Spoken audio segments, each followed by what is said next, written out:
তিনটি সময় সূরা কাউসার পাঠ করুন, আল্লাহ পাক রব্বুল আলামিন আপনার ভাগ্যকে পরিবর্তন করে দিবেন ইনশাআল্লাহ। যদি আল্লাহ পাক রব্বুল আলামিন কেউ যদি এমন ভাবে আল্লাহ তাআলার কাছে দোয়া করে, তাহলে আল্লাহ পাক রব্বুল আলামিন তার ভাগ্য পরিবর্তন করে দিতে পারেন। আল্লাহ পাক রব্বুল আলামিনের কাছে ক্ষমতা রয়েছে, আল্লাহ পাক রব্বুল আলামিন চাইলে কারো ভাগ্য পরিবর্তন করতে পারেন। এজন্য আমরা আল্লাহ তাআলার প্রতি পূর্ণ ইয়াকিন রেখে তারপরে এই কাজটা করতে পারবো।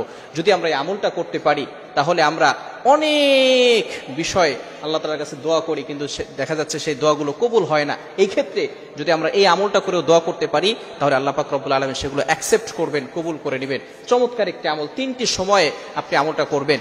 এটি হচ্ছে 3 দিন, অর্থাৎ বৃহস্পতিবার, শুক্রবার আর শনিবার, এই 3 দিন আমলটি করতে হবে সূরা কাউসারের আমল। আমলটি কিভাবে করবেন?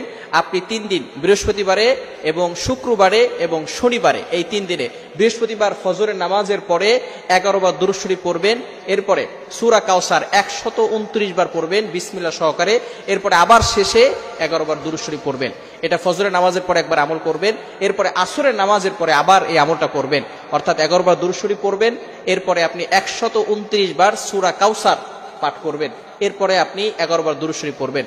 আবারও ইশারের পরে আপনি 11 বার দুরূদ শরীফ পড়বেন, সূরা কাউসার 129 বার পড়ে এরপরে 11 বার দুরূদ শরীফ পড়বেন। তাহলে এরপরে যদি আপনি ইশারা নামাজের পরে দোয়া করেন, আল্লাহ পাক রব্বুল আলামিন ওই দোয়াটা কবুল করে নেবেন।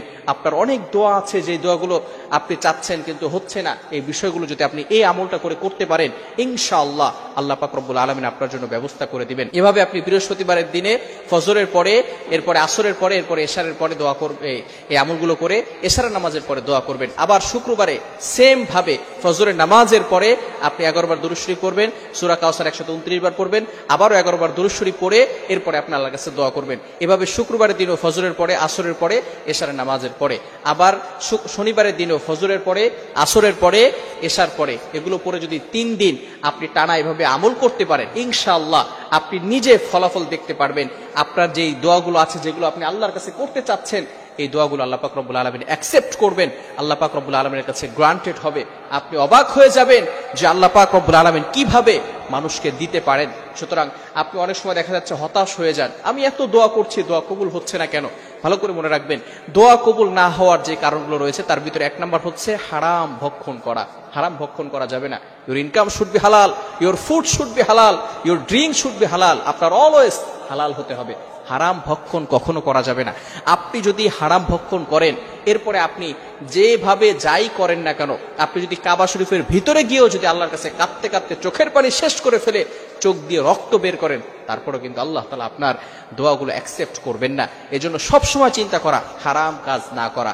হারাম কাজ করলে আপনার কোনো দোয়াই কিন্তু আল্লাহর কাছে কবুল হবে না। এজন্য হারাম কাজ থেকে আমরা দূরে থাকবো এবং সঠিকভাবে আল্লাহ তাআলার কাছে চাইবো। যেই সময় চাইলে আল্লাহ পাক রব্বুল আলামিন খুশি হয়, আদবের সহিত আল্লাহ তাআলার কাছে চাইতে হবে এবং পরিপূর্ণ ইয়াকিন আল্লাহর প্রতি রাখতে হবে।